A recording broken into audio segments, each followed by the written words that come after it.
Halo brother, dimanapun kalian berada, semoga baik-baik saja, sehat dan banyak rezekinya. Pada episode kali ini, kita akan membahas alur cerita dari film terbaru yang dirilis pada tahun 2025. Kembalinya seorang pendekar pewaris sekte terkuat setelah 20 tahun disembunyikan. Balas dendam mencari pendekar tua yang telah menguasai sekte leluhurnya. Tidak usah berlama-lama lagi, kita masuk ke alur ceritanya.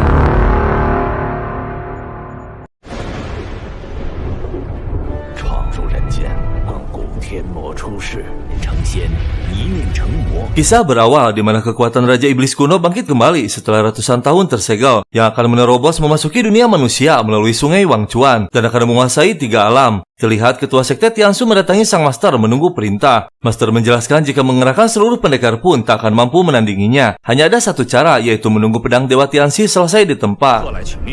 愿带领天师道众弟难敌整个魔界呀，乃空前浩劫，必将是死伤无数。我逐其剑魂，方可现世。此剑是用上古玄铁所铸，既然将此剑赠予你，天师道上下定死守忘川，子领命。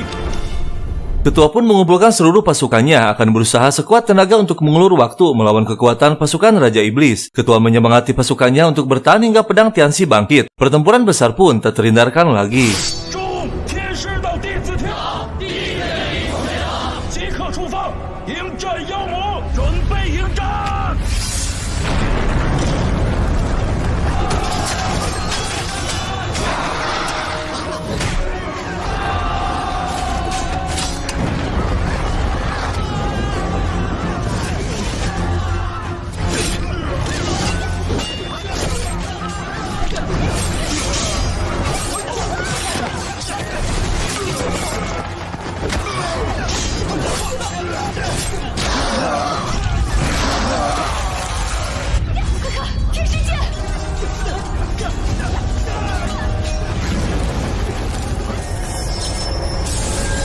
Saat pertempuran masih berlangsung, akhirnya pedang Dewa Tianxi muncul selesai ditempa. Ketua pun dengan segera mengambilnya, mengeluarkan kekuatan yang dahsyat.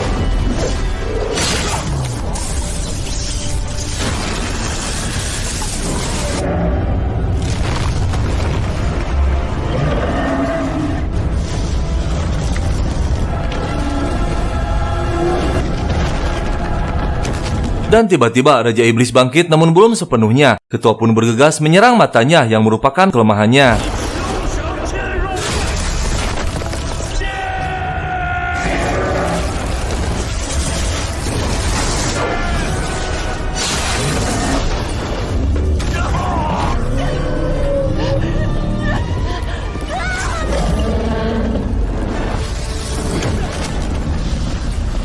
Dan akhirnya istri ketua berhasil melumpuhkan Raja Iblis. Namun dia terluka parah dan lemah karena sedang mengandung. Hingga bayi dalam kandungannya terkontaminasi aura Raja Iblis. Sementara ketua tewas tak mampu bertahan. Singkat cerita, istri ketua telah tiba saatnya untuk melahirkan. Lahirlah seorang putra yang akan menjadi penerus sekte ayahnya yang diberi nama Xuanji. Namun sang ibu tak bertahan, dia meninggal dunia. Dan kini sekte Tiansu diambil alih sementara oleh wakil ketua bernama Jiang hingga menunggu penerus sahnya dewasa. Jiang menugaskan petingginya bernama Zhao untuk menjaga kota Wangchuan.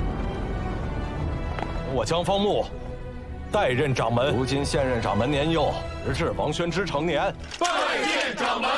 命你驻守忘川镇，赵无涯听命。弟子在，弟子定不负使命。 Tak disangka ternyata Jiang berkhianat. Demi menjadi ketua sekte seutuhnya, dia membasmi para petinggi sekte yang masih setia kepada ketua terdahulu. Bahkan dengan mengejutkan, dia akan menghabisi Xuanji yang masih kecil untuk memusnahkan keturunan ketua. Namun dengan tepat waktu, satu pendekar setia bernama Yu Jing berhasil membawa Xuanji dan pedang Tianxi pergi jauh dari wilayah sekte. Zhao yang berhutang nyawa kepada Jiang berjanji akan setia kepadanya.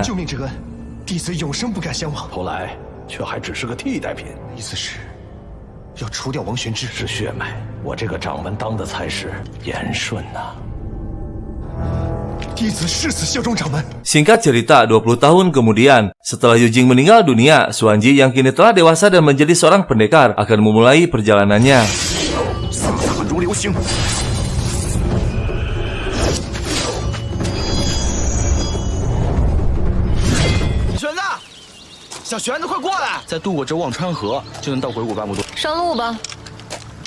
Xuanji mulai perjalanannya ditemani dua sahabatnya bernama Zhurong dan Ling Er. Dia akan merebut kembali sekte Tiansu sebagai pewaris yang sah dari leluhurnya. Namun sebelumnya, Xuanji harus menemukan kitab kuno, yaitu Kitab Langit Tanpa Batas, untuk menekan racun iblis dalam tubuhnya yang diderita sejak lahir, agar dapat mengaktifkan kekuatan pedang Tianxi sepenuhnya. Kitab tersebut berada di wilayah lembah hantu, harus melewati kota dan menyeberangi sungai Wangchuan. Dan ternyata, keberadaan mereka kini diketahui oleh Jiang melalui cermin ajaibnya. Jiang pun bergegas menugaskan Zhao untuk segera melenyapkan Xuanji dan membawa kembali pedang Tianxi. 你可知，那王宣之已经在了。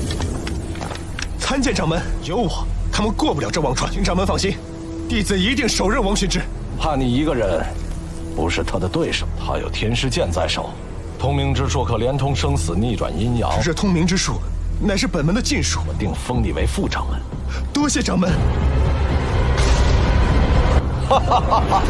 Setelah melalui perjalanan panjang, akhirnya mereka tiba di kota Wangchuan. Namun setelah memasuki kota, mereka terkejut dengan penghuni kota seperti mayat hidup. Mereka pun memasukinya lebih dalam lagi, hingga menemukan sebuah penginapan yang disambut baik oleh pemilik penginapan bernama Yuli.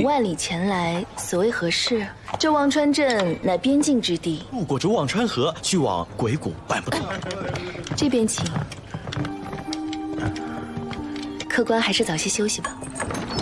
Ternyata Yuli sudah bekerja sama dengan Zhao, utusan Jiang, untuk mengantarkan mereka ke istana bawah tanah. Sebagai imbalannya, Yuli meminta untuk dipertemukan dengan seseorang yang kini menjadi pengangkut arwah di sungai Wangchuan. 你自然可以见到摆渡人，你只需带着他们穿过地宫，也难逃地宫一劫。就算你有天使剑，王宣之。 Ling Er membawa Xuanji untuk istirahat yang tiba-tiba tubuhnya kesakitan. Dia mengeluarkan plakat harta satu-satunya peninggalan orang tuanya yang sudah pergi jauh sejak Ling Er kecil. Namun saat mereka sudah tertidur, tiba-tiba pendekar berjubah muncul mendekati Ling Er memiliki plakat yang sama.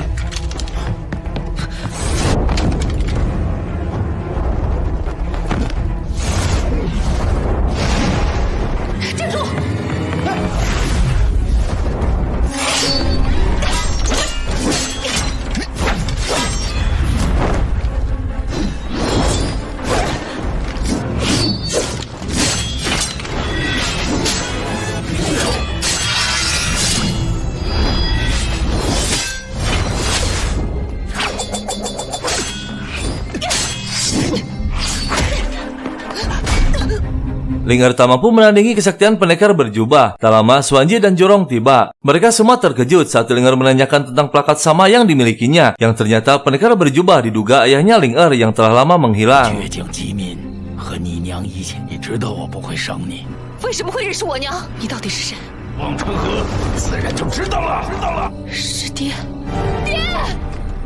Mereka pun kembali ke penginapan. Yuli penasaran dan menanyakan tujuannya ke lembah hantu. Sukian pun memperlihatkan lengannya yang terkena racun iblis sejak lahir. Jika sudah menyebar memasuki jantung, maka Raja Iblis akan bangkit kembali. Jalan satu-satunya menemukan kitab langit untuk menghancurkan racun tersebut. 他体内有天魔附体，到时候天魔就会重生。一旦暗纹涌向胸口，你老祖写了一本经书，封印半不多，才能化解我体内的天魔之力。我想你自然有方法可以帮助我们，是为了帮我拿到无上天书。 只有生魂才能见到摆渡人，你们是人，是过不了忘川的。 Xuanji meminta bantuan kepada Yuli untuk mengantarkannya ke lembah hantu, karena tak sembarangan orang bisa memasukinya, harus dengan bantuan pengangkut arwah. Yuli pun menceritakan bahwa pengangkut arwah tersebut bernama Lian Sheng, seorang penjual lukisan. Berawal pada suatu hari, dia berteduh di sebuah kuil tua terbengkalai. Tak sengaja, dia menemukan sebuah gua rahasia. Dan setelah memasuki gua lebih dalam lagi, Lian Sheng menemukan sebuah lukisan kuno. Namun tiba-tiba muncul seorang gadis bernama Ruyi yang telah bersumpah, siapapun yang membuka lukisan yang tersegel dalam peti, maka Ruyi akan menikahinya. Sejak saat itu, Lian Sheng dan Ruyi selalu bersama dan saling mencintai. Namun sayang, kebahagiaan mereka tak berlangsung lama. Seorang pendekar penjaga kota Wangchuan bernama Zhao mengetahui bahwa Ruyi seorang siluman. Zhao mengancam untuk segera meninggalkan kota dan menjauhi Lian Sheng. 住手！我便要了你这千年的修为，便饶你一命。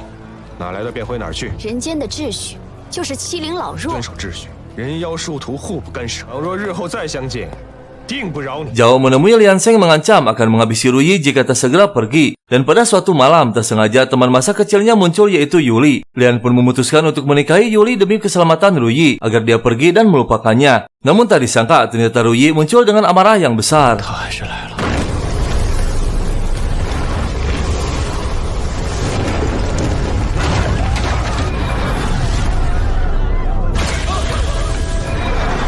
不想伤害任何人。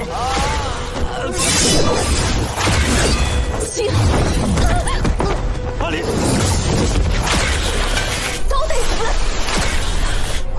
过你。够了！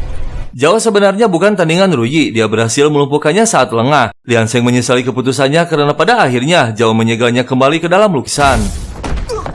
瑞，以为这样他们就能放过你。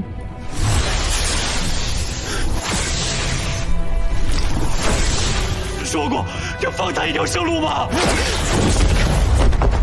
Sejak saat itu, Lian memutuskan untuk menjadi seorang pengantar arwah di sungai Wangchuan agar bisa bertemu kembali dengan kekasihnya. Lian mengambil keputusan dengan risiko yang sangat tinggi dalam waktu yang tak bisa ditentukan kapan dia bisa bertemu lagi dengan Ruyi. 你便会忘记一切。有个像你这样的人，依然记不清。人间一日，望穿千。我愿做这黄泉路上的摆渡人，只要能再见到他。 也罢， Ternyata Yuli sudah merencanakan semuanya sebelum kedatangan Xuanji dan rekannya. Yuli akan membawa mereka ke lembah hantu sekaligus meminta bantuan untuk mengambil kembali lukisan Ruyi agar bisa membawa kembali Lian Sheng yang kini sudah menjadi pengangkut arwah di sungai Wangchuan. 现在何处？所以你在等我们帮你拿回画卷。应该还在地宫，去了的人都没能再出来。不过这地宫机关重重，只有找到画卷，他才肯冲。 Mereka pun mulai perjalanannya melewati hutan kematian. Tak lama terlihat kuil tua yang pernah didatangi Lian Sheng. Mereka pun memasukinya dan menuju pintu gua.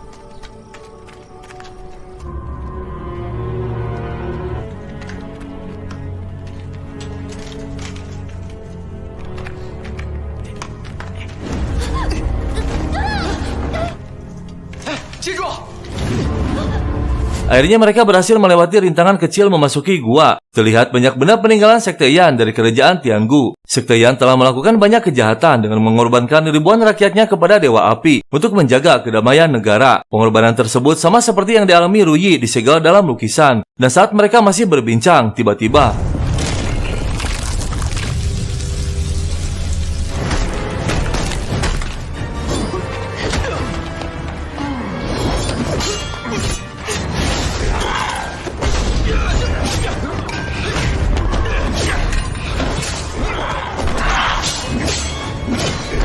Xuanji dan rekannya memutuskan untuk melarikan diri karena yang mereka hadapi pasukan iblis yang tak bisa mati. Setelah tiba di sebuah jembatan, Xuanji menyuruh Ling Er dan Yuli untuk memeriksa jembatannya, sementara dia dan Jorong akan mengulur waktu menghadapi pasukan iblis.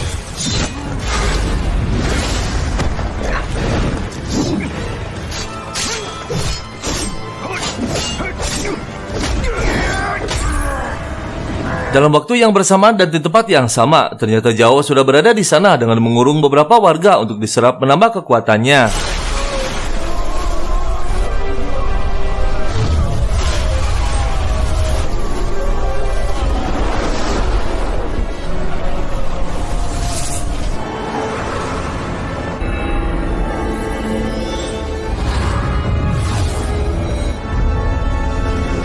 Jembatan yang diperiksa Ling Er ternyata terputus. Sementara Xuanji dan Jorong sudah kewalahan menghadapi mereka. Ling Er pun memutuskan untuk melompat.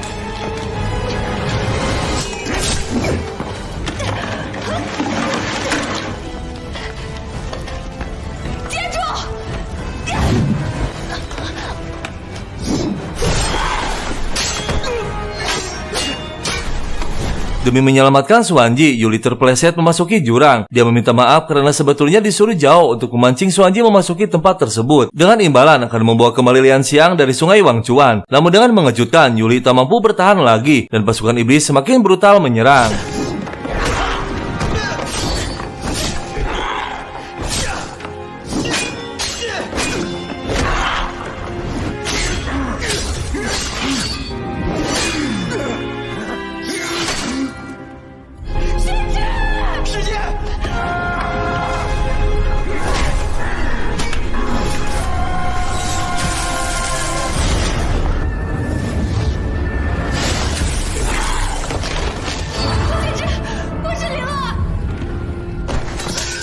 Akhirnya mereka berhasil melumpuhkan pasukan iblis setelah Xuanji kerasukan. Xuanji khawatir tak akan mampu bertahan karena racunnya sudah menyebar dan mulai menyerang jantungnya. Namun Ling Er meyakinkan tak ada kata terlambat sebelum perjuangan berakhir. Harus lebih cepat menemukan kitab langit. 还能不能撑到半步多？别多想了，你体内的魔性就可以消除，只要我们找到无上天书，一定能的。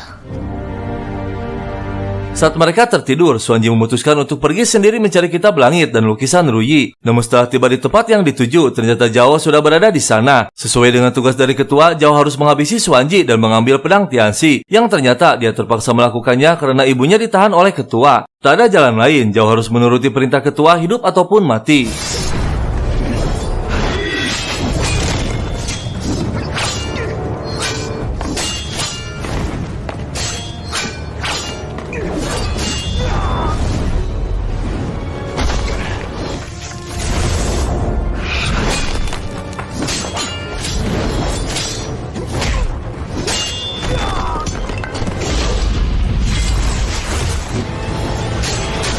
Dan tiba-tiba dua temannya muncul. Mereka marah karena ditinggalkan bertindak sendirian. Zhorong disuruh untuk menyelamatkan yang tersisa, sementara Xuanji dan Ling Er akan menghadapinya.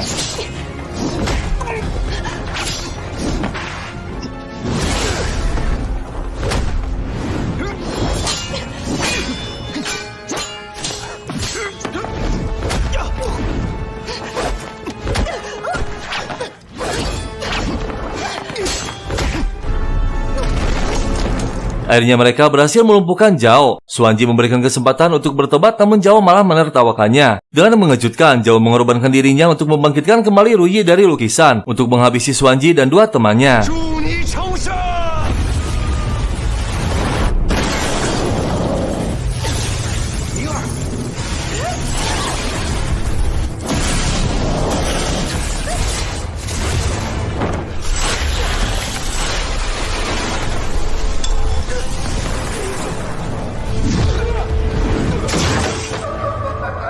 Kebrutalan Ruyi akhirnya berhasil disadarkan oleh Ling Er saat menunjukkan tusuk konde pemberian Lianseng. Perlahan Ruyi mulai teringat masa lalunya bersama kekasihnya. Namun dengan mengejutkan, Ruyi tak mampu mengendalikan pikirannya karena kebencian yang mendalam. Xuanji pun memutuskan untuk menghabisinya. Namun tiba-tiba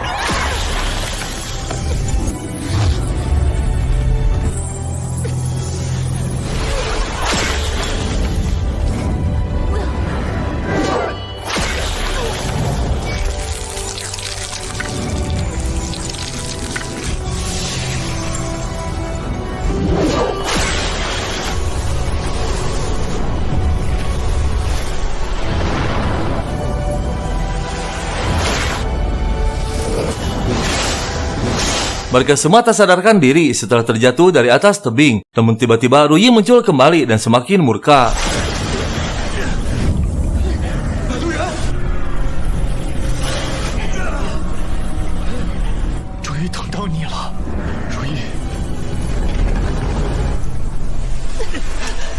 Dengan tepat waktu, akhirnya Lianseng muncul. Ruyi pun menghentikan pertarungannya. Lian mengutarakan penyesalannya dan meminta maaf. Dia berjanji mulai saat ini akan selalu bersama, tak akan pernah meninggalkannya lagi.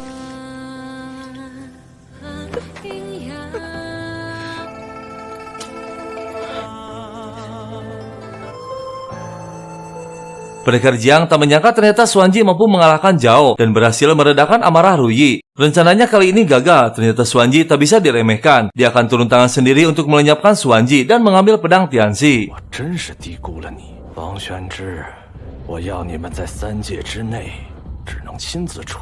Mereka pun melanjutkan lagi perjalanannya mencari kitab langit sebelum merebut kembali sekte Tianxu dari genggaman pendekar Jiang. Dan Ruyi kembali memasuki lukisannya untuk berkultivasi dalam waktu yang tak bisa ditentukan. Kisah film ini belum berakhir, kita akan menunggu rilis season berikutnya.